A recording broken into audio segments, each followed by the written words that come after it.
O Médico e o Monstro de Robert Stevenson. O depoimento completo de Henry Jekyll sobre o caso. Nasci no ano de 1800 para herdar uma grande fortuna.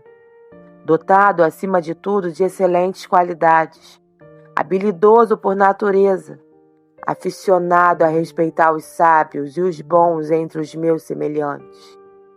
Eu era, portanto, como se poderia supor, detentor de todas as garantias de um futuro honrado e distinto. Na verdade, o pior dos meus defeitos seria uma certa exuberância impaciente de disposição, como a que faz a felicidade de muita gente, mas que eu achava difícil de conciliar com o meu imperioso desejo de carregar a cabeça erguida e de usar uma aparência mais do que vulgarmente sisuda diante do público. Por causa disso, acontece que passei a esconder os meus prazeres. E então, quando cheguei aos anos de reflexão, comecei a olhar em torno de mim e a fazer um balanço dos meus progressos e da minha posição no mundo. Eu já estava comprometido com uma profunda duplicidade de vida. Muitos homens teriam até se orgulhado dessas irregularidades de que eu me sentia culpado. Mas a partir das altas visões que tinha colocado diante de mim, eu as olhava e as escondia com uma sensação de vergonha quase mórbida.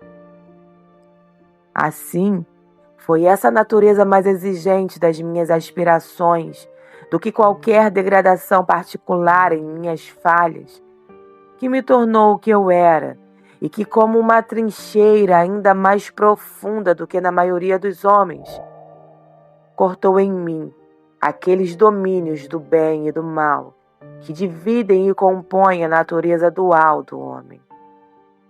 Nesse caso, fui levado a refletir profunda e inveteradamente sobre aquela dura lei da vida, que está na raiz da religião e que é uma das fontes mais abundantes de angústia.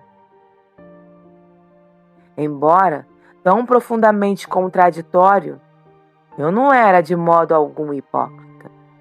Ambos os meus lados eram muito sinceros. Eu não era mais eu mesmo quando deixava de lado os escrúpulos e mergulhava na vergonha do que quando trabalhava à luz do dia para o avanço do conhecimento ou o alívio da tristeza e do sofrimento. Acontece que a direção dos meus estudos científicos me conduziu inteiramente ao mundo místico e transcendental, reagindo e derramando forte luz sobre essa consciência de guerra perene entre os membros do meu corpo. A cada dia e de ambos os lados da minha inteligência moral e intelectual, eu me aproximava sempre mais dessa verdade, cuja descoberta parcial me condenava a um terrível naufrágio. Esse homem não é um, mas verdadeiramente dois. Digo dois porque o estado do meu próprio conhecimento não passa desse ponto. Outros seguirão, outros me superarão na mesma linha. E arrisco o palpite de que o homem será finalmente conhecido pelo mero arranjo de múltiplas personalidades, incongruentes e independentes. Eu, da minha parte, pela natureza da minha vida, avancei infalivelmente numa direção e numa única direção. Foi pelo lado moral e por mim mesmo que aprendi a reconhecer a dualidade completa e primitiva do homem. Vi que, das duas naturezas que competiam no campo da minha consciência, mesmo que eu pudesse ser considerado corretamente uma coisa ou outra, seria apenas porque eu era radicalmente ambas. E desde cedo, mesmo antes do curso das minhas descobertas científicas ter começado a sugerir a possibilidade mais evidente de tal milagre, aprendi a considerar com prazer, como um devaneio amado, o pensamento da separação desses elementos. Se cada um, eu dizia a mim mesmo, pudesse ser alojado em identidades separadas, a vida seria aliviada de tudo o que é insuportável. O injusto, libertado das suas aspirações, poderia seguir seu caminho e se lastimar do seu gêmeo mais correto. O justo poderia andar firme e seguro em seu caminho ascendente, fazendo as coisas boas em que acha prazer, não mais exposto à desgraça e à penitência pelas mãos desse demônio estranho. Era maldição para a humanidade que esses temperamentos incongruentes estivessem assim ligados no ventre agoniado da consciência, onde esses gêmeos polares devessem permanecer lutando continuamente. Como então dissociá-los?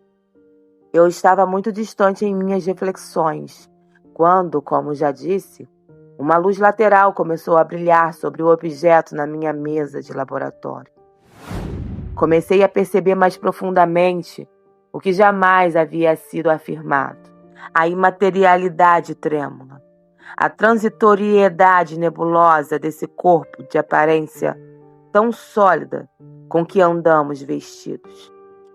Descobri que certos agentes teriam o poder de sacudir e trazer de volta essa vestimenta carnal, assim como uma ventania pode agitar as cortinas de um pavilhão. Por duas boas razões, não entrarei profundamente nesse ramo científico da minha confissão.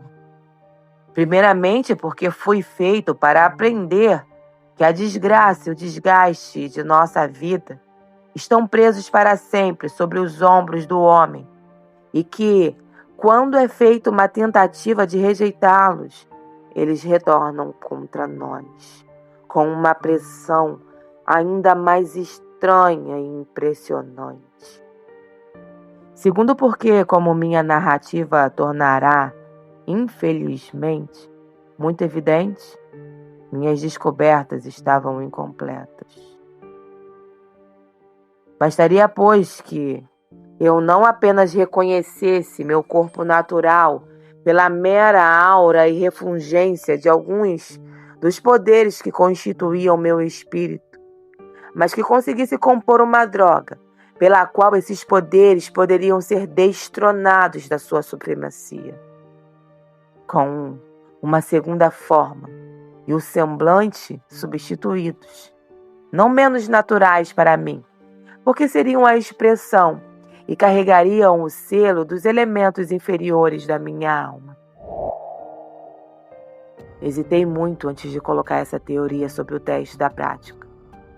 Eu sabia muito bem que me arriscava a morrer, pois qualquer droga que tão poderosamente controlasse e sacudisse a própria fortaleza da identidade poderia ao menor escrúpulo de uma dose muito forte ou a mínima impontualidade no momento da exposição apagar completamente aquele tabernáculo imaterial que eu procurava transformar.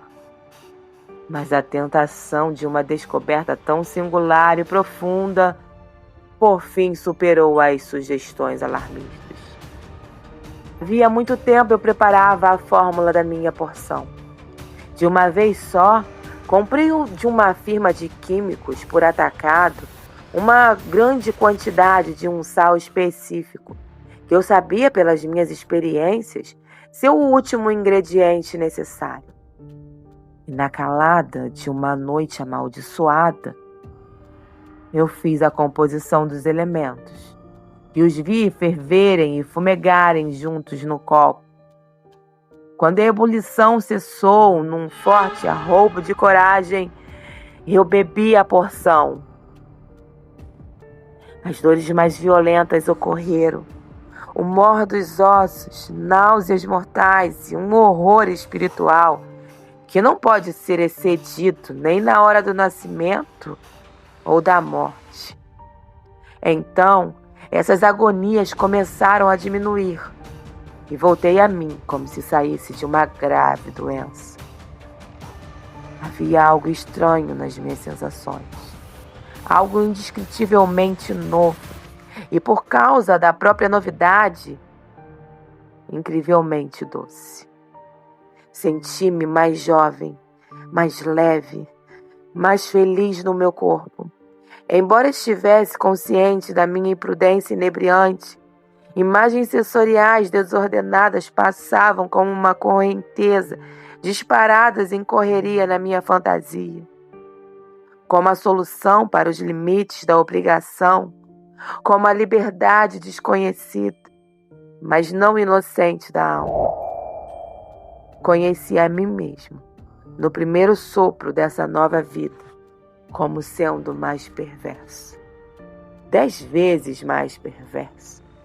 Vendido como escravo ao meu demônio original. E a lembrança desse momento me abraçou e me encantou como vinho. Estendi as minhas mãos, exultante no frescor dessas sensações. E no ato, de repente, percebi que tinha perdido estatura. Não havia espelho naquele tempo no meu quarto. Esse que está ao meu lado enquanto escrevo foi trazido para cá mais tarde e a propósito dessas transformações.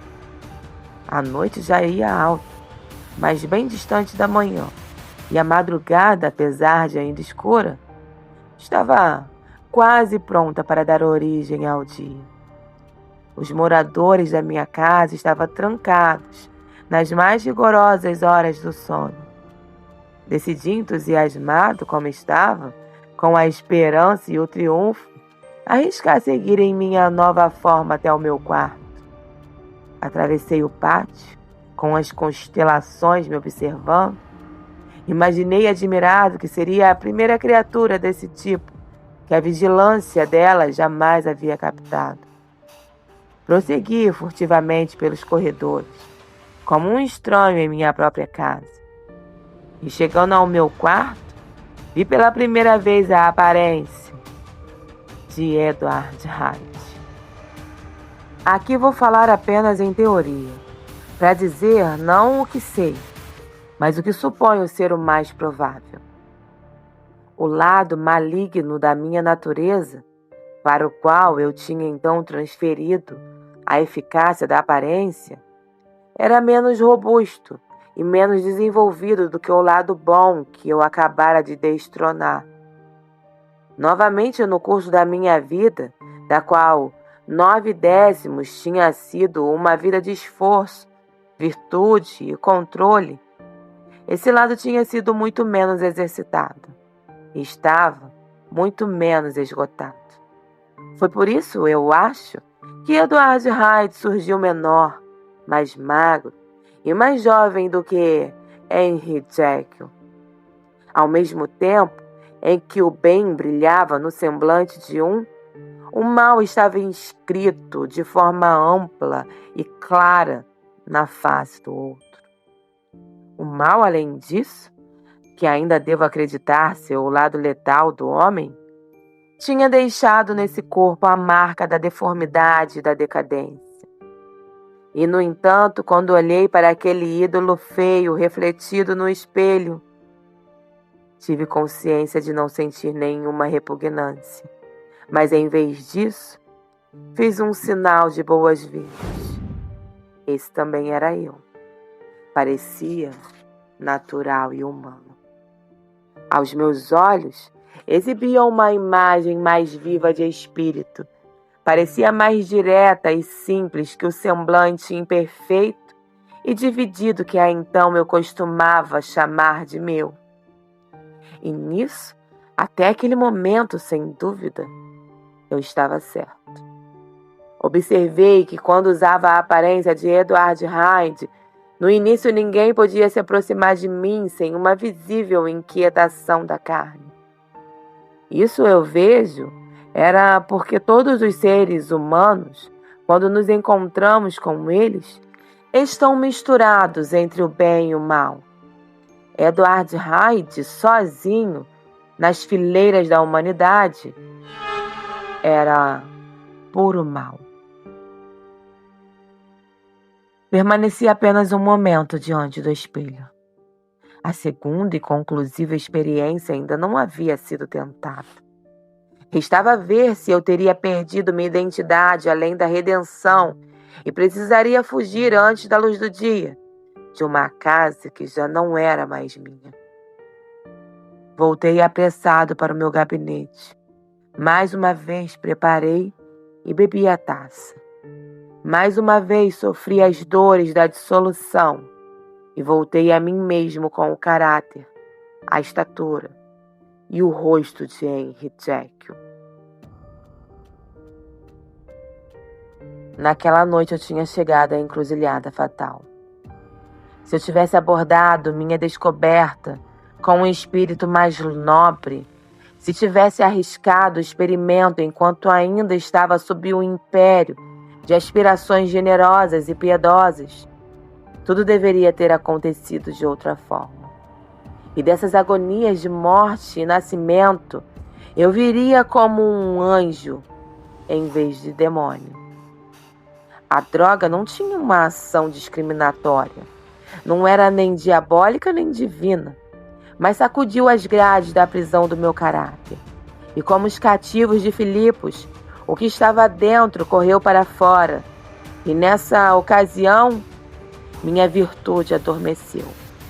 Meu demônio, despertado pela ambição, estava alerta e esperto para se aproveitar da ocasião. E a coisa projetada foi Edward Hyde. Assim, embora eu agora tivesse 2 personagens, bem como 2 aparências, uma era totalmente má e a outra continuava sendo o velho Henry Jekyll, aquele ser composto, incongruente, de cuja reforma e melhoria eu já tinha aprendido a não ter esperança. Assim, a mudança foi totalmente para pior. Mesmo nessa época, eu ainda não tinha conquistado a minha aversão à insipidez de uma vida de estudo. Às vezes eu ainda estava com uma disposição alegre, e como os meus prazeres eram, para dizer o mínimo, indignos, e eu não era apenas conhecido e altamente considerado, mas amadurecia em direção ao homem idoso, essa incoerência da minha vida ficava cada dia mais indesejável. Foi por esse lado que meu novo poder me tentou até que caí na escravidão. Tive apenas que beber a taça, tirar de uma vez o corpo do notável professor e assumir como uma capa grossa o de Edward Hyde. Sorri diante dessa noção, que na época me pareceu ser bem-humorado. Assim fiz os meus preparativos com um cuidado mais judicioso. Assumi e mobiliei a casa no Sorro, na qual Hyde foi rastreado pela polícia. E contratei uma governanta, uma criatura que conhecia bem e sabia que era silenciosa e sem escrúpulos. Por outro lado, anunciei aos meus criados que um certo Sr. Hyde, a quem descrevi, deveria ter plena liberdade e poder sobre a minha casa na praça. E para enfrentar os percalços, eu mesmo me apresentei e me tornei alguém familiar em meu segundo personagem. Em seguida, redigi o testamento que você tanto contestou, de modo que se alguma coisa me acontecesse na pessoa do Dr. Jekyll, eu poderia entrar na herança de Edward Hyde, sem perda pecuniária. E assim fortalecido como eu supunha, de todos os lados, comecei a aproveitar as estranhas imunidades da minha posição. Antes, os homens contratavam capangas para executarem seus crimes, enquanto eles mesmos e suas reputações ficavam protegidos e abrigados. Eu fui o primeiro a fazer isso por prazer. Fui o primeiro a poder enfrentar, assim, os olhos do público com uma carga respeitável de genialidade. E num instante, como uma criança em idade escolar, despojar-me desse empréstimo para mergulhar de cabeça no mar da liberdade. Para mim, entretanto, no meu manto impenetrável, a segurança era completa. Pense nisso. Eu nem sequer existia. Bastava-me escapar pela porta do meu laboratório e ter apenas 1 segundo ou 2 para misturar e engolir a dose, que eu sempre deixava pronta. E o que quer que tivesse feito Edward Hyde sumiria como a mancha de um sopro no espelho. E aí, em seu lugar, na tranquilidade do lar, ajeitando a lâmpada de meia-noite em seu escritório, um homem que poderia se dar ao luxo de rir de qualquer suspeita seria Henry Jekyll. Os prazeres que me apressei a buscar sob o meu disfarce foram, como já disse, indignos. E eu dificilmente usaria um termo mais forte. Mas nas mãos de Edward Hyde, logo começaram a tender para a monstruosidade. Quando voltava desses passeios, muitas vezes eu estava mergulhado numa espécie de encantamento pela minha depravação vicária. Esse semelhante que retirei da minha própria alma e que libertei a seu bel prazer era um ser inerentemente maligno e vilão. Cada um dos seus atos e pensamentos estava centrado em seu próprio ego. Ele se embriagava de prazer com uma avidez bestial e passava de um grau de tormento para outro, implacável como um homem de pedra. Henry Jekyll às vezes ficava horrorizado diante dos atos de Edward Hyde, mas era uma situação fora do alcance das leis ordinárias, que insidiosamente relaxava o controle da consciência. Afinal, o culpado era Hyde. Jekyll não era tão ruim. Acordava de novo para suas boas qualidades, aparentemente irrepreensíveis. Ele até se apressava, quando possível, para desfazer o mal feito por Hyde, e assim sua consciência adormecia. Não tenho planos de adentrar nos detalhes da infâmia com a qual eu assim era conivente, porque mesmo agora eu dificilmente admito que cometi isso, a não ser para indicar as advertências e os passos sucessivos pelos quais meu castigo se aproximava. Envolvi-me num acidente que, como não trouxe nenhuma consequência, não tenho mais que mencionar. Um ato de crueldade com uma criança despertou contra mim a ira de um transeunte, a quem reconheci outro dia na pessoa do seu parente. O médico e a família da criança se juntaram a ele. Houve momentos em que temi pela minha vida. E, por fim, para pacificar o ressentimento tão justo deles, Edward Hyde teve que levá-los até a porta e pagá-los com um cheque assinado em nome de Henry Jekyll. Mas esse perigo foi facilmente eliminado no futuro, com a abertura de uma conta em outro banco, em nome do próprio Edward Hyde. Cerca de 2 meses antes do assassinato do Sr. Davis, saí para uma das minhas aventuras. Voltei a uma hora tardia e acordei no dia seguinte na cama, com sensações um tanto estranhas. Era em vão que eu olhava ao meu redor. Em vão que eu via o mobiliário decente e as altas proporções do meu quarto na praça. Em vão reconheci o padrão das cortinas da cama e o desenho no quadro de mogno. Algo continuava insistindo que eu não estava onde estava, que não tinha acordado onde parecia estar. Mas no pequeno quarto, em Sorro, onde estava acostumado a dormir no corpo de Edward Hyde. Sorri para mim mesmo e, em mente, comecei a investigar devagar elementos dessa ilusão. Ocasionalmente, ao mesmo tempo em que fazia isso, caía de volta num cochilo confortável de manhã. Eu ainda estava muito empenhado nisso quando, num momento mais desperto, meus olhos caíram sobre uma das minhas mãos. Então, as mãos de Henry Jekyll como você observou muitas vezes, eram as de um profissional na forma e no tamanho. Eram grandes, firmes, brancas e elegantes.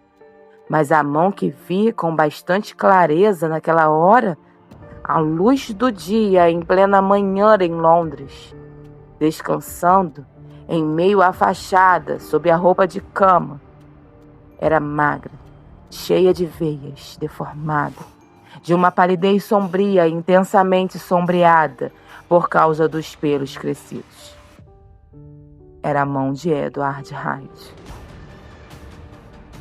Devo ter ficado olhando para ela por quase meio minuto, mergulhado como estava na mera estupidez do encantamento, antes do horror despertar em meu peito, tão súbita e assustadoramente como um estrondo de símbolos. Saltando da minha cama, corri para o espelho. À vista do que os meus olhos encontraram, o meu sangue se transformou em algo estranhamente fino e gelado. Sim, fui para a cama como Henry Jekyll e acordei como Edward Hyde. Como explicar isso? Perguntei a mim mesmo. Depois, com outro sobressalto de horror, como poderia remediar isso? Era bem no meio da manhã. Os criados estavam de pé. Todas as minhas drogas estavam no gabinete. Seria uma longa viagem por 2 lances de escada, pelo corredor de trás, pela quadra aberta e pelo anfiteatro de anatomia que eu então avistava, paralisado de horror. De fato, seria possível cobrir meu rosto. Mas de que me valia isso, se eu era incapaz de ocultar a alteração na estatura? Então, com uma poderosa sensação de suavidade e alívio, veio de volta à minha mente a lembrança de que os criados já estavam acostumados com as indas e vindas do meu segundo eu. Logo me vesti na medida do possível, com roupas do meu próprio tamanho. Depois, saí pela casa. Bradshaw espantou-se e recuou ao ver o Sr. Hyde, em tão adiantada hora, numa roupa tão estranha. 10 minutos mais tarde, o Dr. Jack voltou à sua própria forma e estava sentado em uma fronte carregada, fingindo que fazia o desjejum. O meu apetite era nenhum. Esse inexplicável incidente, essa inversão da minha experiência anterior, parecia como o dedo babilônico na parede estar soletrando as palavras do meu julgamento. Então, comecei a refletir mais seriamente do que nunca sobre as questões e possibilidades da minha dupla existência. Aquela parte de mim que eu tinha o poder de projetar, ultimamente tinha sido muito exercida e nutrida. Parecia que nos últimos tempos, o corpo de Edward Hyde tinha crescido em estatura. Como se, quando eu usava essa forma, estivesse consciente de uma maré de sangue mais generosa. Comecei a desconfiar do perigo de que, se isso fosse muito prolongado, o equilíbrio da minha natureza pudesse ser permanentemente derrubado. O poder da mudança voluntária ser perdido e o caráter de Edward Hyde tornado irrevogavelmente meu. Nem sempre o poder da droga tinha se mostrado por igual. Uma vez, bem no começo da minha carreira, falhou por completo. Desde então, fui obrigado em mais de uma ocasião a dobrar e, uma vez com infinito risco de morte, a triplicar a quantidade. E essas raras incertezas haviam lançado até então a única sombra sobre o meu contentamento. Agora, no entanto, à luz do incidente daquela manhã, fui levado a observar que, se no começo a dificuldade era jogar fora o corpo de Jack, ela tinha, enfim, gradual e decididamente se transferido para o outro lado. Todas as coisas, portanto, pareciam apontar para isso, que eu estava perdendo o controle do meu primeiro ego, melhor e original, e incorporando o segundo, o pior. Eu agora sentia que teria que escolher entre esses dois. Minhas duas naturezas tinham a memória em comum, mas todas as outras faculdades eram mais desigualmente partilhadas. Jekyll, em geral, composto, agora estava com percepções mais sensíveis. Possuía um entusiasmo ganancioso. Projetava e compartilhava os prazeres e aventuras de Hyde. Mas o Hyde era indiferente a Jekyll, ou só se lembrava dele como um bandido da montanha se lembra da caverna, na qual se esconde da perseguição. Jekyll tinha mais o interesse de um pai. Hyde, mais a indiferença de um filho. Apostar minha sorte em Jekyll seria renunciar aos apetites que me satisfaziam há muito tempo e nos quais ultimamente começara a me esbaldar. Ceder a Hyde seria morrer para milhares de interesses e aspirações e tornar-me num só golpe e para sempre desprezado e sem amigos. O acordo podia parecer desigual, mas ainda havia outra consideração em jogo, pois enquanto Jekyll sofria comichões no calor da abstinência, Hyde nem sequer teria consciência de tudo que tinha perdido. Por mais estranhas que fossem minhas circunstâncias, os termos desse debate eram tão antigos e tão comuns como o ser humano. Muitos dos mesmos estímulos e contratempos que se apresentavam a qualquer pecador tentado e indeciso. E comigo aconteceu como acontece com a vasta maioria dos meus amigos. Eu escolhi a melhor parte, mas não tive forças para ficar com ela. Sim, eu preferia ao médico idoso e descontente, cercado por amigos e acalentando esperanças honestas. Desisti resolutamente da liberdade, da juventude comparativa, do passo leve dos impulsos saltadores e dos meus prazeres secretos de que desfrutava sob o disfarce de Hyde.